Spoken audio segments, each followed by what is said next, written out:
Hello and welcome to our programme Gupshup with Noor Amanullah. नाजरीन, खुशामदीद कहते हैं आप सबको हमारे आज के एपिसोड में। आप सबकी पुरजोर फरमाइश पर हमने आज दावत दी है अपने गेस्ट को, जो कि एस्ट्रोलॉजर हैं और एस्ट्रोलॉजी की दुनिया में उनका एक बड़ा नाम है। मिलवाते हैं आपको उनसे अपने फर्स्ट सेगमेंट में, जिसका नाम है टुडेज गेस्ट।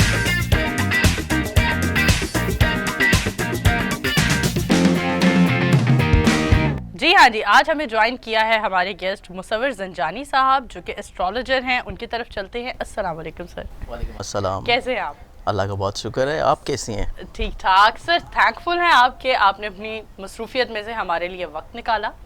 लोगों का बहुत ज़्यादा रुझान बढ़ता जा रहा है एस्ट्रोलॉजी की तरफ और सितारों की तरफ और इन चीज़ों की तरफ। आप क्या सोचते हैं? देखिए नूर, इसमें ऐसा है कि ये बेसिकली इंसान की हमेशा से एक जिबिल्लत में रहा है। आप चाहे उसको इजहार करें या ना करें, लेकिन ये आपकी एक नेचर में चीज़ शामिल है कि इंसान हमेशा से तजस्सुस में रहता है कि आगे क्या होगा, आगे क्या होने जा रहा है।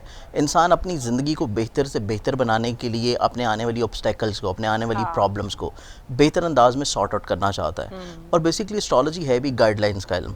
मतलब हम लोग इसको, बहुत सारे लोग इसको थोड़ा सा मिस कम्युनिकेट कर जाते हैं, मिस इंटरप्रेट कर जाते हैं। लोग समझते हैं पता नहीं शायद कोई सितारा शनासी हो रही है या खुदा न खास्ता कोई शिरकिया चीज़ें हो रही हैं। हालांकि ऐसा बिल्कुल भी नहीं है। लेकिन अब एक अच्छी चीज़ बहुत हुई है कि लोगों में बहुत ज़्यादा अवेयरनेस आना शुरू हो गई है। लोगों को पता चलना शुरू हो गया कि ये प्रॉपर्ली एक साइंटिफिक नॉलेज है। मतलब हम अपनी तरफ से कोई इल्हामी चीज़ें तो नहीं बता रहे होते।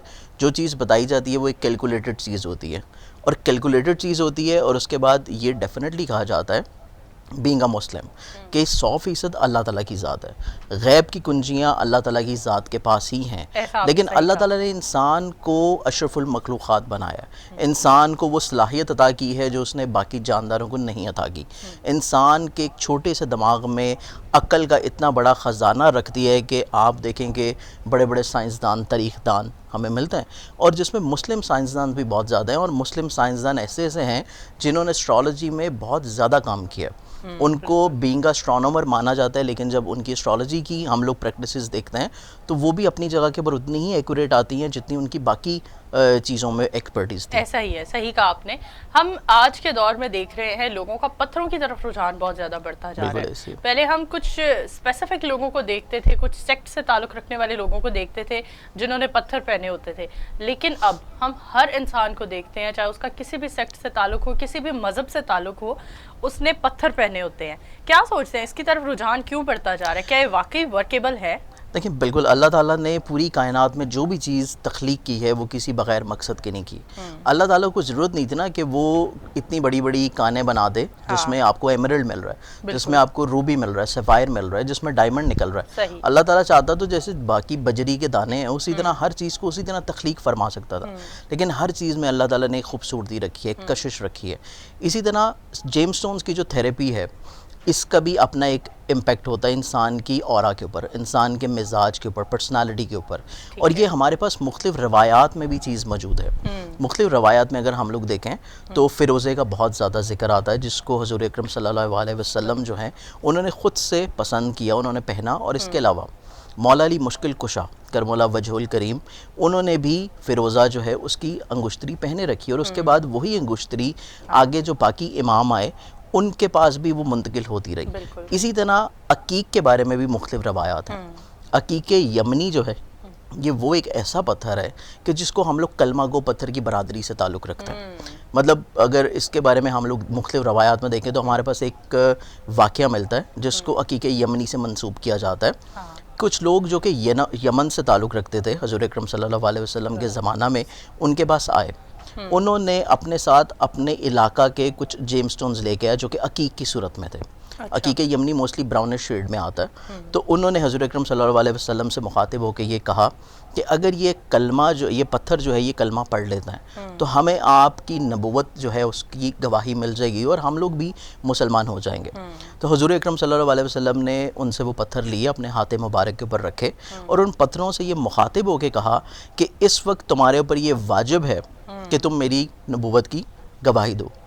तो उन पत्थरों से कलमे की आवाज़ आई और उसके बाद तमाम जो वो लोग ख़ुद से पत्थर लेके आने वाले थे अपने साथ तो वो मुसलमान हुए। इसी तरह अकीक के बारे में मुख्तलिफ रवायात हैं। हाँ। अकीक के जन्नत में 3 पहाड़ भी हैं, जिसमें से एक पहाड़ जो है वो अकीक यमनी का है, एक अकीक सब्ज़ का है, एक अकीक जर्द का है। तो हर अकीक बेसिकली 7 कलर्स में आता है।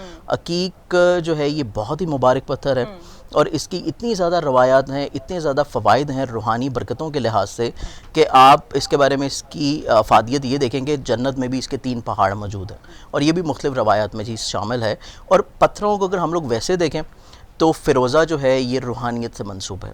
फ़िरोज़ा जो है ये जुपिटर का स्टोन है। जुपिटर का ताल्लुक मज़हब, रूहानियत, कुशादगी, रिस्क से आता है, इंसान की मज़हब के साथ अटैचमेंट से आता है। तो इस वजह से आपने देखा होगा कि जितने भी रूहानी मनसब के लोग होते हैं वो फ़िरोज़े को बहुत ज़्यादा पहनते हैं। अच्छा, एक हमने अक्सर लोगों से सुना है फ़िरोज़े में तरेड़ आ जाती है, वो टूट जाता है, ऐसा कब होता है? देखिए, जब हमारे ऊपर कोई परेशानी आती है, कोई प्रॉब्लम आती है, कोई आपकी ज़िंदगी में नज़र बद के असरात होते हैं, तो फ़िरोज़ा में बाकायदा तरेड़ नहीं आती, फ़िरोज़ा बाकायदा पाउडर फॉर्म में कन्वर्ट हो जाता है। अच्छा। और ये सिर्फ फ़िरोज़े के साथ नहीं है, अगर आपने कोई भी जेमस्टोन पहना होगा जो कि आपके जायचा के अकॉर्डिंगली आपको सूट कर रहा है, मतलब बहुत सारे जेमस्टोन लोग बग़ैर ऐसी बस मार्केट से लेके पहन लेते हैं या वो फैंसी लग रहे होते हैं वो पहन लेते हैं, इवन लोगों को ये भी नहीं पता होता कि वो रियल भी है या नहीं है। हाँ, तो वो पहन ऐसा ही लेते है। हैं। तो अगर आपको कोई जेमस्टोन सूट कर रहा है और वो आपने किसी ख़ास स्पेसिफिक मकसद के लिए पहना हुआ है, तो उस जेमस्टोन के ऊपर जब भी आपकी ज़िंदगी में कोई परेशानी आएगी, कोई खुदा न खास्ता प्रॉब्लम आने लगेगी,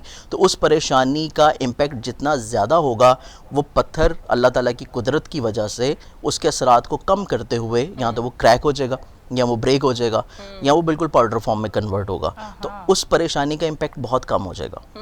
सही। अक्सर लोग हमसे पूछते हैं, जो कि जिन लोगों ने हमसे रब्ता किया और दोबारा डिमांड की आपको हम बुलाएं अपने शो में और आपसे डिस्कस करें ये बातें, उनमें से बहुत सारे लोगों के सवालात थे कि क्या तरीकाकार है, हम सही और असली और खालिस पत्थर किस तरह से ख़रीद सकते हैं, क्या उसकी निशानियाँ हैं? देखिए, सबसे जो बेहतर चीज़ होती है ना वो तो यही है कि आजकल हमारे पास इतना मॉडर्न ज़माना है, मशीनरी है, आप उसको लैब टेस्ट करवाएं।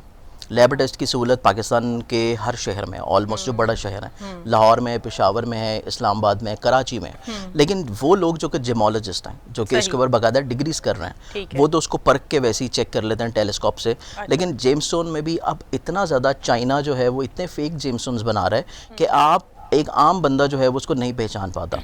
इवन के जो रियल जेमस्टोन्स हैं, अगर आप उसको भी माइक्रोस्कोपिक एनहांस करके देखेंगे तो उसमें भी आपको बाद में पता लगता है कि इसमें ग्लास फिलिंग हुई हुई है। अच्छा। अब ग्लास फिलिंग से लोगों के माइंड में ये आता है कि शायद इसमें शीशा भरा हुआ है, हालांकि वो शीशा नहीं होता, वो कोई लिक्विड फॉर्म होता है जिसको वो ग्लास में कन्वर्ट करके उसकी खूबसूरती को एनहांस करते हैं। तो क्या उस जो ग्लास फिलिंग होती है वो वाला पत्थर पहन लेने से कोई नुकसान होता है? नहीं, ऐसे अगर तो जेमस्टोन रियल है, अगर तो असल है, क्योंकि आजकल हमारे पास रियल जेमस्टोन मिलना भी एक बहुत बड़ा एक अलमिया बन चुका है। क्योंकि हमारे पास जो भी अगर फॉर एग्जांपल रूबी आता है तो वो हीटेड होता है, अगर हमारे पास सफ़ायर आता है या हमारे पास एमरल्ड आता है तो उसको या तो ग्लास फिलिंग हुई होती है या ऑयलिंग हुई होती है। तो ये बेसिकली एक ऐसी टर्म्स हैं जो कि जेमोलॉजिस्ट इसको यूज़ कर रहे होते हैं उसको एनहांस करने के लिए, उसकी ब्यूटी को एनहांस करने के लिए।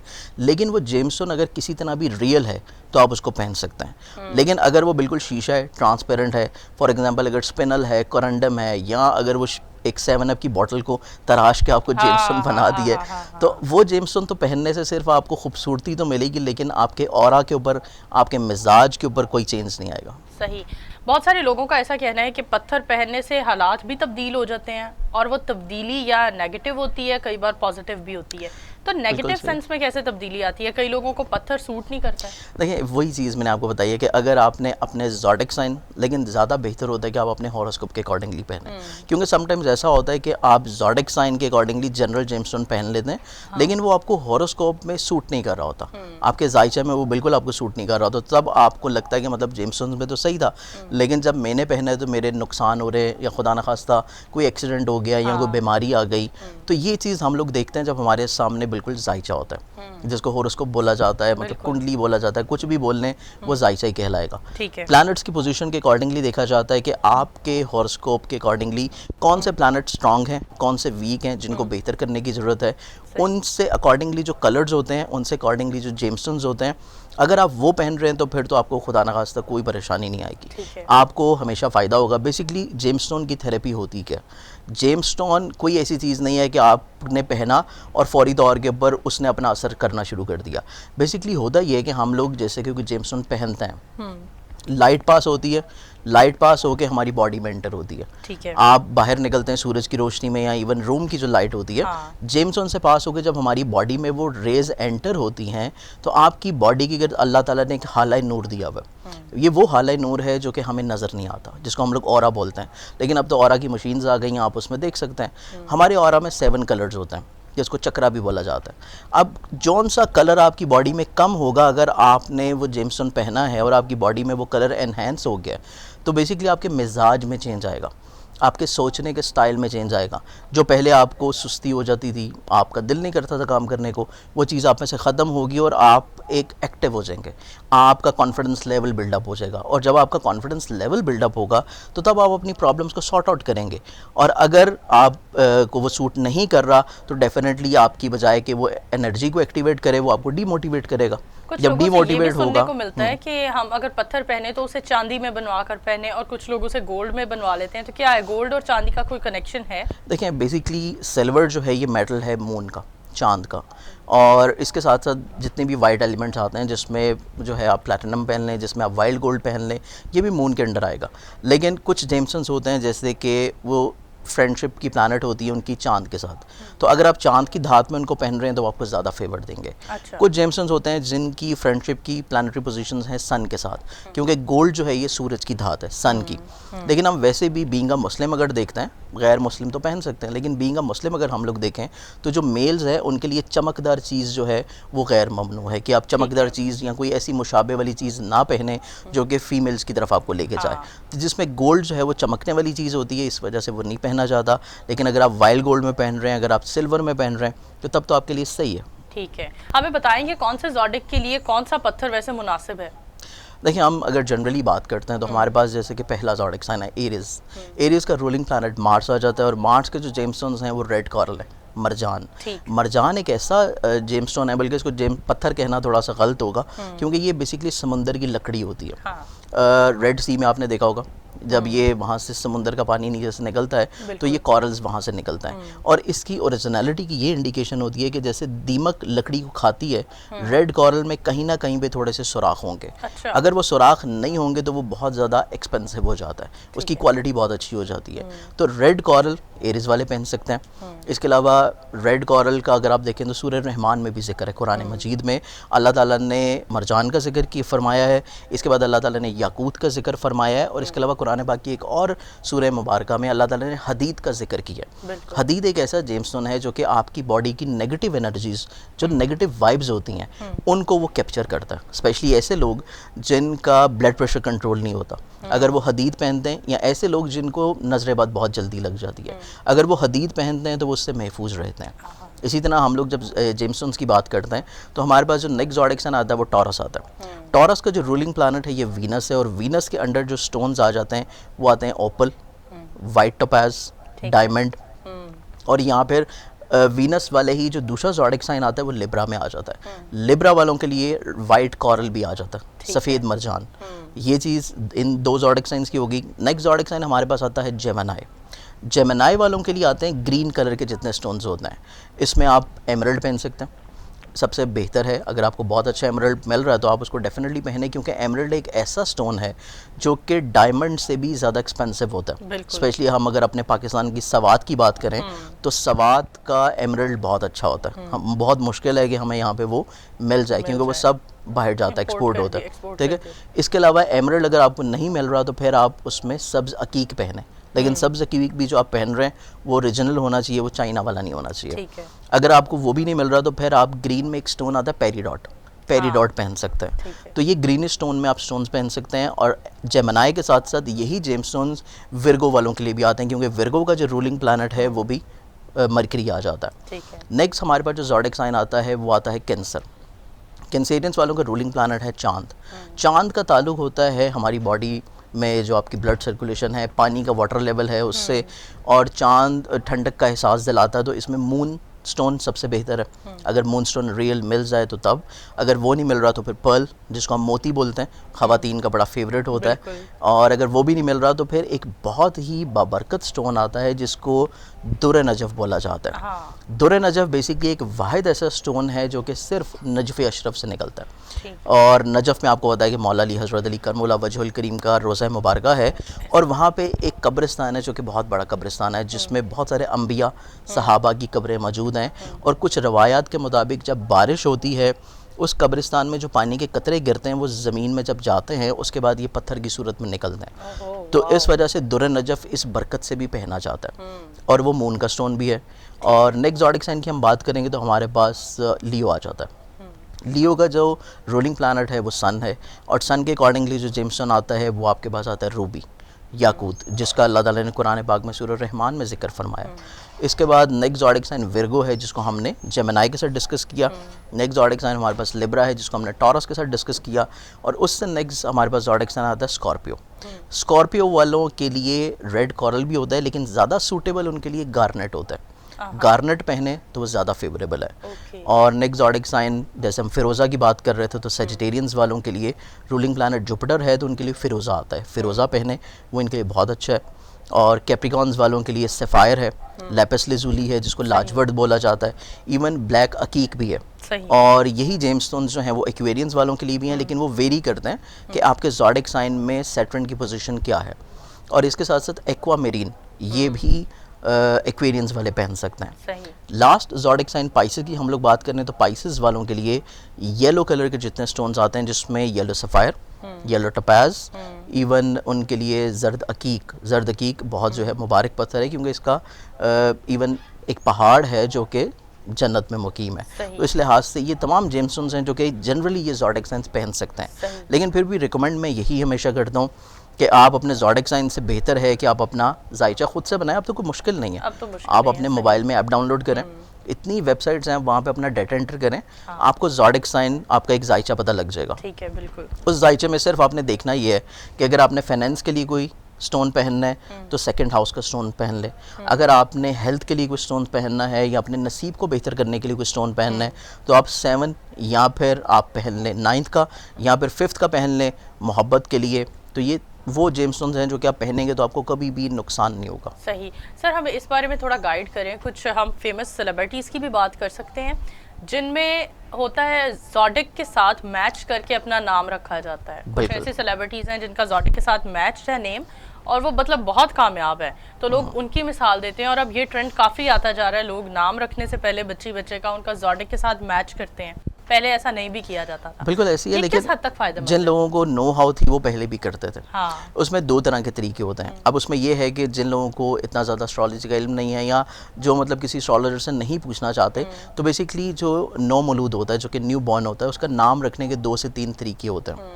पहला तरीका तो ये होता है कि जिसको नहीं पता, जिसकी अप्रोच नहीं है किसी एस्ट्रोलॉजर के पास, तो वो सिंपली ज़ोडिक साइन के जो अल्फ़ाबेट्स होते हैं उनको देखते हैं कि कौन से हरूफ हैं और उससे शुरू होता हुआ नाम रख लेते हैं। हालांकि ज़्यादा बेहतर जो तरीका होता है वो सबसे बेहतर तरीका ये होता है कि आप होरोस्कोप बनाएं।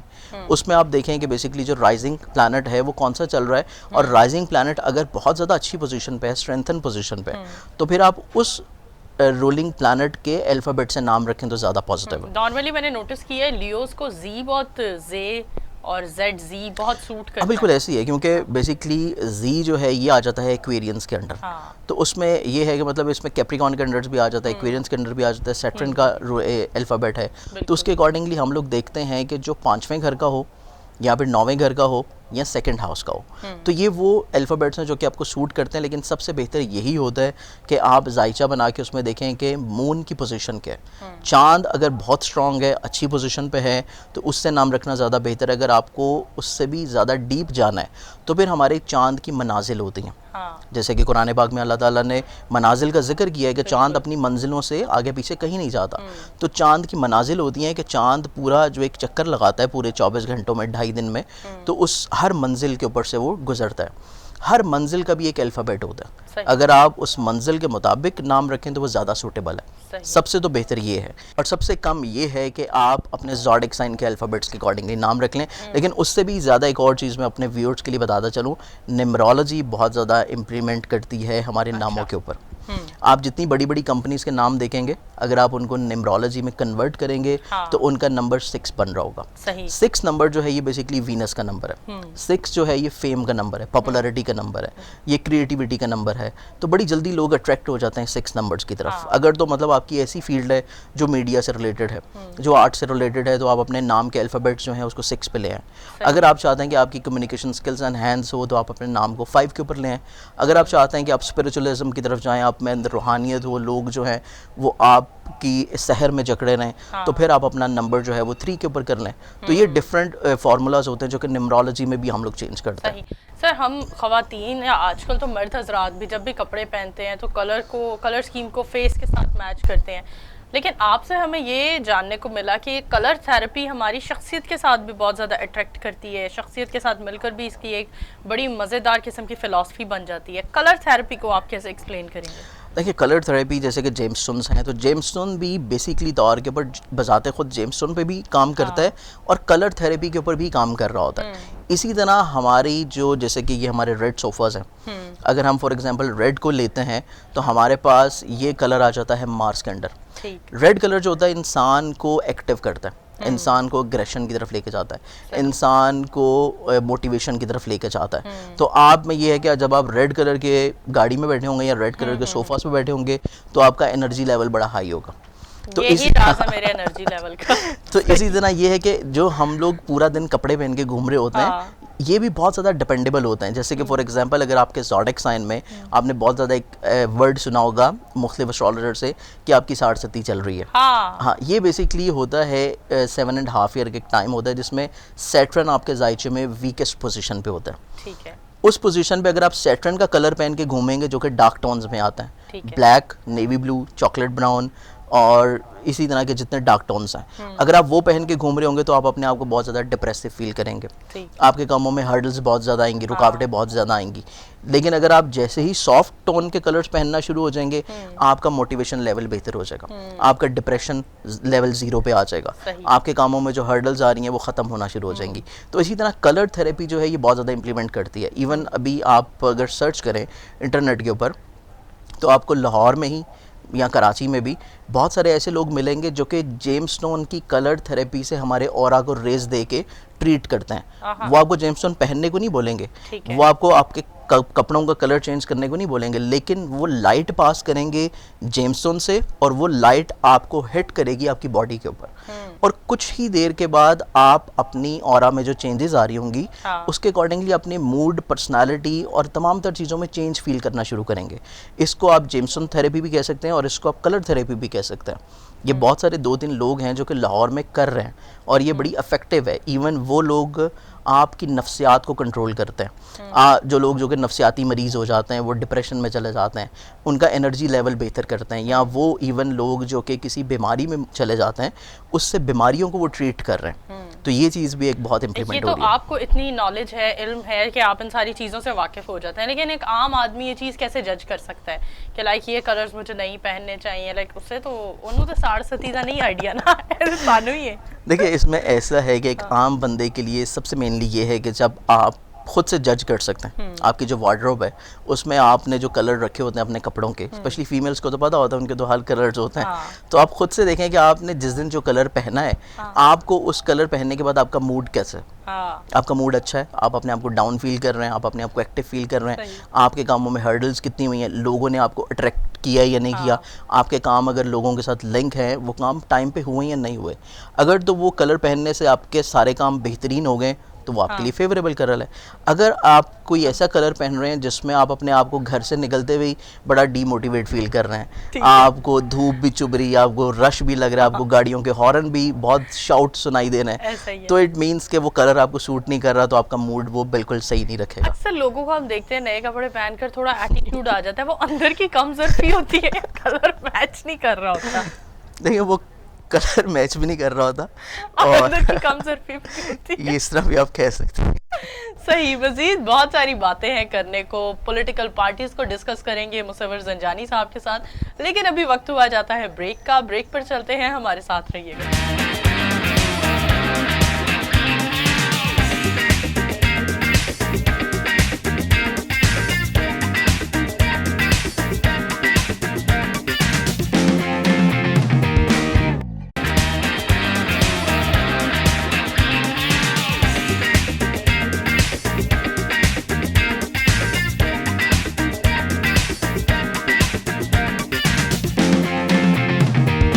Welcome back after the break. मारूफ एस्ट्रोलॉजर मुसव्विर ज़ंजानी साहब हमारे साथ मौजूद हैं।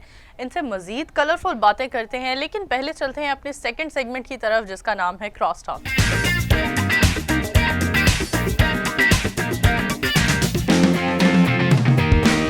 जी मुसव्विर साहब, क्रॉस टॉक हमारे सेकंड सेगमेंट में थोड़ा तड़का लगाते हैं पॉलिटिक्स का। बिल्कुल सही। जानते हैं पॉलिटिशियंस कब तक खवार होते रहेंगे और जो इक़्तिदार में है वो कब तक मजे लेते रहेंगे। सही। क्या सोचते हैं पीपल्स पार्टी के बारे में?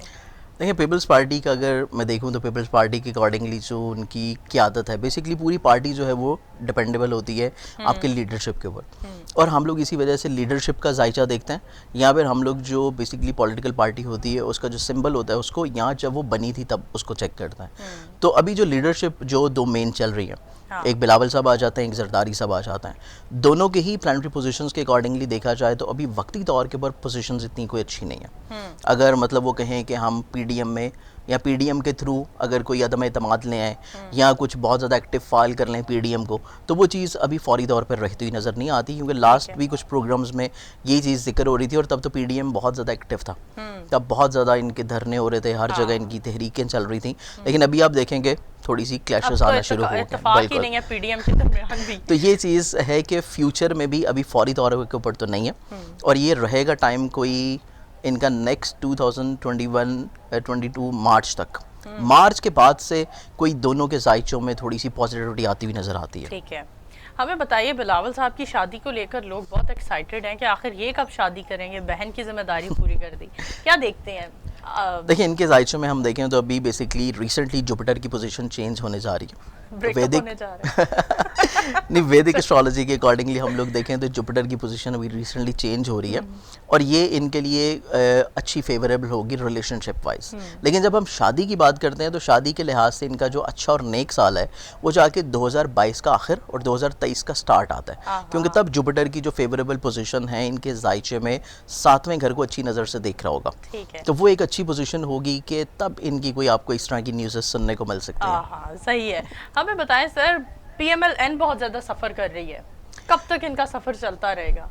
देखिए, सफ़र जब तक ये सफ़र करके वापस नहीं आएंगे ना, तो ये सफ़र इनका चलता रहेगा। ठीक है। तो ये बेसिकली ऐसा है कि इनकी भी लीडरशिप में हमारे पास 4 लोग आते हैं। इसमें एक दो जो हैं बड़े मियाँ साहब आ जाते हैं, इसके बाद एक तो भी बाहर आए हमजा शहबाज साहब, इसके बाद जो है बहुत एक्टिव जो है जिनकी अभी रिसेंटली जो है वो नैब से पेशी भी मुलतवी हुई, मरियम साहिबा। तो ये 4 लोगों के जायचे हमें देखने को मिलते हैं, और चारों ही जायचों में हम लोग देखें तो अभी वक्ती तौर के ऊपर कोई इतनी स्ट्रेंथन पोजीशन नज़र नहीं आती, बल्कि जो पोजीशन नज़र आ रही है हम लोग पाकिस्तान के जायचे को जब देखते हैं, जो कि नए पाकिस्तान का जायचा है, जब पाकिस्तान बांग्लादेश अलग हुआ और पाकिस्तान का एक नया नक्शा बना 1971 के बाद का, जब वो पाकिस्तान का हम लोग जायचा देखते हैं तो इस साल अगस्त से लेके अगले साल मार्च तक पाकिस्तान के नए जायचे में मार्स की महादिशा शुरू हो रही।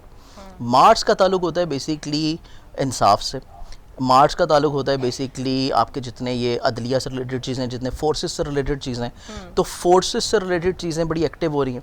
अच्छा। इवन एहतसाब से रिलेटेड चीज़ें बहुत एक्टिव हो रही हैं। तो अगस्त से लेके मार्च तक का जो टाइम है ये एक ऐसा टाइम है कि चाहे वो नून लीग हो, चाहे वो पीपल्स पार्टी हो, या चाहे वो इवन जो गवर्नमेंट अभी चल रही है इसमें ही मौजूदा लोग हों जिन्होंने करप्शंस की हैं, क्योंकि रिसेंटली करप्शंस तो हुई हैं, तभी तो महंगाई हो रही है, तभी तो चीज़ें बढ़ रही हैं। और इसमें यह है कि जितने करप्शन ज़्यादा लोग हैं इनके लिए बड़ा सख्त एहतसाबी टाइम आने वाला है, जो कि इस साल स्टार्ट हो रहा है मार्च के एंड से। जो आज हम लोग जिस डेट पे मौजूद हैं इसको अब 2 दिन और ऐड कर लें, 2 दिन और ऐड कर लेंगे तो मार्च की वो डेट से स्टार्ट होके और अगस्त में इसकी सख्ती मज़ीद बढ़ेगी, अगस्त से लेके फिर ये अगले साल मार्च तक रहेगा। सही। तो ये टाइम एक ऐसा है कि जिसमें या तो अदलिया की तरफ से कोई सख्ती मज़ीद बढ़ेगी, कोई एमरजेंसी टाइप, कोई मार्शल लॉ टाइप जो है इस तरह का होगा कि पैसे की रिकवरियाँ की जाएं, कोई एहतसाबी अमल स्टार्ट होने जा रहा है और ये अगस्त के बाद ये अमल शुरू हो जाएगा। सही। तो रास्ता मज़ीद तंग होता नजर आ रहा है, मज़ीद तंग होता जा रहा है, चाहे वो किसी भी पॉलिटिकल पार्टी का बंदा हो, जो करप्शन है, जिन्होंने लूट किया हुआ है, उन सब के लिए रास्ते तंग हो रहे हैं। ठीक है, अब चलते हैं मौजूदा हुकूमत की तरफ, पीटीआई की तरफ। पीटीआई का क्या जोर देख रहे हैं? लोग तो बहुत तंग है, अवाम तो बिल्कुल मतलब बहुत सारे लोग हैं जो डिसलाइक कर रहे हैं। देखिए, पीटीआई के हवाले से देखें तो इमरान खान के जायचे में हम लोग देखते हैं तो अभी मेरे पास ये हमारा एक मौजूदा मैगज़ीन है जो कि मैं आपको दिखाता हूँ। इस पर आप हाईलाइट देखें तो यहाँ पे आपको नज़र आएगा इमरान खान साहब बामुकाबला इमरान खान। हाँ। तो ये कि इमरान खान साहब बामुकाबला इमरान खान के वो उनकी आपस में उनका अपने साथ ही मुकाबला चल रहा है। ठीक है। मतलब उनका अपोजिशन की तो सख्ती एक अलग जगह हाँ। है, उनकी पीडीएम से तो प्रॉब्लम्स और जगह है, लेकिन वो आपस में अपनी ज़ात से मुकाबले में चल रहे हैं। साथ ही लड़ते हुए यू टर्न हाँ, लेते मतलब ये आपस में एक यू टर्न के चक्कर में चल रहे हैं। और इनके अपने जायचे में जो एक अच्छी पोजीशन है, वो इनकी ये है कि इनके जायचे में मलाविया योग लगा हुआ है, वो इंसान को फेम की तरफ लेके जाता है, पॉपुलैरिटी की तरफ लेके जाता है। तो नो डाउट इनका फेम है, पॉपुलैरिटी है। प्रेसिडेंट ये अगर अभी हमारे पास जो है पाकिस्तान के वज़ीर आज़म नहीं भी थे तब भी वो फेमस थे, पूरी दुनिया में ग्लोबली तौर के ऊपर फेमस थे। प्राइम मिनिस्टर बनने के बाद भी उनका वही फेम बरकरार है, बल्कि उसमें इजाफा हुआ। लेकिन जब हम देखते हैं मैनेजमेंट के लिहाज से, जब हम देखते हैं गवर्नमेंट के लिहाज से, उस चीज़ को हम देखेंगे इनके हल्फ के जायचे के ऊपर। जब कोई वज़ीर आज़म आता है, जब कोई प्रेसिडेंट आता है, जब इवन कोई स्पीकर आता है, ओथ लेते हैं, ओथ का टाइम बहुत ज़्यादा इंपॉर्टेंट होता है कि वो बंदा जब ओथ उठा रहा है उसकी आगे की गवर्नमेंट कैसी होगी। अब ओथ का टाइम जो है इनका कोई इतना अच्छा नहीं था। अच्छा। ओथ का टाइम अच्छा ना होने की वजह से इनको बड़ी शदीद अपोजिशन का सामना रहा। इनको अपोजिशन की वजह से बहुत सारे इनकी चीज़ें थी जो कि गो थ्रू ये भी नहीं कर पाए, और इवन इनकी अपनी जो मैनेजमेंट थी वो इनको इतनी स्ट्रेंथन नहीं मिली कि ये जो वादे करके आए थे उनको पूरा कर पाएँ। तो ये सारी चीज़ें इनके ओथ के टाइम में इतनी स्ट्रेंथन नहीं थी, और ये आगे चल के भी कोई इतनी स्ट्रेंथन नहीं है। बल्कि इनके अपने जायचे में हम लोग देखें तो इनका एक बड़ा सख्त टाइम शुरू होने जा रहा है, जो कि यही मैंने पाकिस्तान के जायचे के अकॉर्डिंगली आपको बताया कि अगस्त से मार्च तक का टाइम, ये भी इनके जायचे में भी सख्ती वाला शुरू हो रहा है कि अगर ये जो वादे करके आए किसी हद तक इन्होंने पूरे ना किए तो इनके इक़्तिदार को कुछ ख़तरात जो हैं वो लाहक हैं, जो कि इस अगस्त से लेके अगले मार्च तक रहेंगे। अच्छा, क्या देखते हैं आप? 5 साल पूरे होते नज़र आ रहे हैं आपको इस हुकूमत? 5 साल जो है ये हुकूमत के तो पूरे हो जाएंगे, लेकिन हो सकता है कि in house changes, in house मामलात, और इवन ये जो अभी महीना शुरू हो रहा है अप्रैल का, अप्रैल और इससे जो नेक्स्ट 2 महीने आ रहे हैं मई और जून, इवन 11 फरवरी को, इसी साल 11 फरवरी को एक ग्रैंड अलायंस हुआ था प्लैनेट्स का, जिसके असरात आपको अब आने वाले 2-3 महीनों में देखने को मिलेंगे। स्पेशली जिसमें जून का महीना बहुत ज़्यादा एक्टिव है, क्योंकि जून में भी प्लैनेट्स का एक ऐसा कंजंक्शन हो रहा है जिसमें हुकूमती अदारे जितने ज़्यादा हैं, हुकूमती सरबराहान जो हैं, उनके लिए काफ़ी क्रूशल टाइम है। और इवन के इस तरह का टाइम है कि इस तरह की आपको न्यूज़ेस सुनने को मिलेंगी कि आया निज़ाम जो है वो पार्लियामेंटी होना चाहिए या निज़ाम जो है वो सदारती होना चाहिए। तो इस बारे में भी चीज़ें आपको सुनने को मिलेंगी कि पाकिस्तान का निज़ाम जो है वो चेंज करके सदारती तौर के ऊपर कर लिया जाए। तो इस तरह की इक़्तिदार की ख़राबियों वाली जो चीज़ें हैं ये अगले 2-3 महीनों में आपको सुनने को मिलेंगी। इमरान खान साहब की पहले की जो शादियाँ थी वो तो कुछ खास कामयाब नहीं रही। पिंकी साहिबा के साथ आप उनकी शादी को किस हद तक कामयाब होता देखते हैं? देखिए, कामयाब शादी के लिए डेफिनेटली तौर के ऊपर आपको इल्म है कि जहाँ पे ख़तून खाना का एक बड़ा रोल होता है। हाँ। वहीं पे हम क्योंकि इल्मी बात करेंगे, इल्मी तौर के ऊपर हमारे पास जो है निकाह का टाइम बहुत इंपॉर्टेंट होता है। निकाह का टाइम एक ऐसी चीज़ होती है जिसमें आप कोई भी बंधन स्टार्ट करना चाह रहे हैं, रिलेशन स्टार्ट करना चाह रहे हैं, तो वो सब कुछ डिपेंड कर रहा होता है आपके उस टाइम के ऊपर। तो डेफिनेटली तौर के ऊपर उनकी जो पहली शादियाँ आई हैं उनके निकाह के टाइम्स डेफिनेटली वो अच्छे नहीं थे। इवन सेकंड मैरिज का जो निकाह का टाइम था वो तो इस तरह का था कि वो आपको चंद महीनों में, इवन पे मतलब 1.5 साल में वो चीज़ आपको नज़र आ गई। हाँ। ये जो डेफिनेटली हुआ है इसमें आपने बहुत सारा देखा होगा कि रेमेडीज़ भी हुई हैं। हाँ। निकाह होने से पहले, शादी होने से पहले, ख़बरें मीडिया पे आने से पहले बहुत सारी रेमेडीज़ की गई, बहुत सारे सदक़ात दिए गए, इवन के हाज़री भी जाके जो है वो दी गई। तो ये चीज़ वो है कि जो रेमेडी की सूरत में करके आप काम करते हैं तो वो बरकरार रहता है, ठीक है, वो ख़त्म नहीं होता। सही। हम बात करते हैं मौजूदा हुकूमत के कुछ प्रोमिनेंट नामों की जो वजारत में भी हैं और उनके हालात के बारे में थोड़ा जानते हैं कि उनके हालात कैसे रहेंगे। सबसे पहले बात कर लेते हैं डॉक्टर फिरदौस आशिक अवान साहिबा की। डॉक्टर फिरदौस आशिक अवान साहिबा का हम लोग अगर जायज़ा देखते हैं, क्योंकि मेरी वालिद साहब के साथ जो हैं उनकी सलाम दुआ रहती है इस हवाले से, तो उसमें यह है कि उनकी जायचे में जो सख्ती थी वो पिछले के अदवार में थी जो कि उन्होंने फेस की। अभी का जो उनका टेन्योर चल रहा है ये इनके आगे आने वाले 5 से 6 महीने काफ़ी अच्छे हैं और ये इसी तरह एक्टिव आपको नज़र आएंगी, आपको मीडिया पे नज़र आएंगी। तो ये इनका जो टाइम फ्रेम चल रहा है 6 महीने तक तो ये रहती हुई नज़र आती हैं। कहीं आपके वालिद साहब की तरफ से तो ये नहीं था कि पीपल्स पार्टी छोड़ो से आगे पीटीआई न पढ़ो? नहीं, ये इनका अपना खैर डिसीजन था और मेरे ख्याल से एक अच्छा डिसीजन था जो उन्होंने लिया। ठीक है। और क्योंकि एक अच्छा जो सीनियर पॉलिटिशियन होता है उसको आगे आने वाला हालात जो हैं वो नज़र आ रहे होते हैं, हमने क्या करना है। डॉक्टर यास्मीन राशिद। डॉक्टर यास्मीन राशिद साहिबा का अगर हम लोग जायशा देखें, बड़ी नफीस ख़तून है, बड़ी नफीस हैं, मुखलिस हो के काम करने वाली हैं। इवन अगर वो जब गवर्नमेंट में नहीं भी थी, उनका हम लोग पास्ट का भी अगर हिस्ट्री देखते हैं, उनका किरदार देखते हैं, तो तब भी वो बड़ी एक नफीस ख़तून थी और वो अपने शोबे के साथ बहुत ज़्यादा मुखलिस हैं। हाँ, ठीक है ना, अपने शोबे के साथ बहुत मुखलिस हैं और वो डेफिनेटली तौर के ऊपर कुछ करना चाहती हैं और वो कर भी रही हैं। तो इस लिहाज से वो डेफिनेटली तौर के ऊपर जो चीज़ें कर रही हैं, चाहे वो मीडिया पे आए या ना आए, तो इस लिहाज से उनको उसका अजर जो है वो मिलता रहेगा। ठीक है, उसमें कोई इख्तिताम या उनकी सीट को कोई ऐसे ख़तरात नहीं है, तो उस बारे में तो ऐसी कोई चीज़ नहीं नज़र आती। सही। उस्मान बुज़दार साहब, उस्मान बुज़दार साहब को अगर देखा जाए तो ये बेसिकली है कि इनका जायचा इटसेल्फ इतना कोई स्ट्रेंथन नहीं है, इनका जायचा इटसेल्फ इतना स्ट्रेंथन नहीं है, लेकिन ये है कि इनको क्योंकि सीट पे लाके बिठा दिया गया है, तो अब ये है कि काम तो चीज़ें चल रही हैं, लेकिन फौरी तौर के ऊपर इनकी भी तब्दीली या इस तरह की कोई चीज़ें नज़र नहीं आती। लेकिन यह है कि इनके जायचे में वो फेम, वो पॉपुलैरिटी, वो सन की स्ट्रेंथनिंग नहीं है जो कि शहबाज शरीफ के जायचे में थी। तो इस वजह से ये है कि आप जिस भी सीट पे होते हैं, इदारे आपसे काम तो करवा लेते हैं। ठीक है, इदारों ने काम करवाना हो तो वो करवाते रहते हैं, आपको इटसेल्फ वो फेम ना मिल रहा हो तो वो एक अलग चीज़ है। तो ये है कि इनका कोई चेंज या इस तरह की चीज़ें तो नहीं है। सही। शहबाज गिल साहब के साथ हाल में ही बहुत ज़्यादा उन्हें सख्त सामना करना पड़ा मुश्किलात का, तो क्या देखते हैं आगे भी ऐसे अंडे टमाटर चलते रहेंगे? नहीं, देखें उसमें मेरे ख्याल से इंसान को जो है वो कुछ ज़िंदगी के तजुर्बात से सबक मिल जाता है बड़ा अच्छा, और फिर फ्यूचर में वो उस चीज़ को थोड़ा सा एहतियात कर रहा होता है। तो उसमें मेरे ख्याल से उनकी जो हालिया मैंने चीज़ें देखी है उसमें काफ़ी मैंने एहतियात देखी है इस लिहाज से पहले की निस्बत।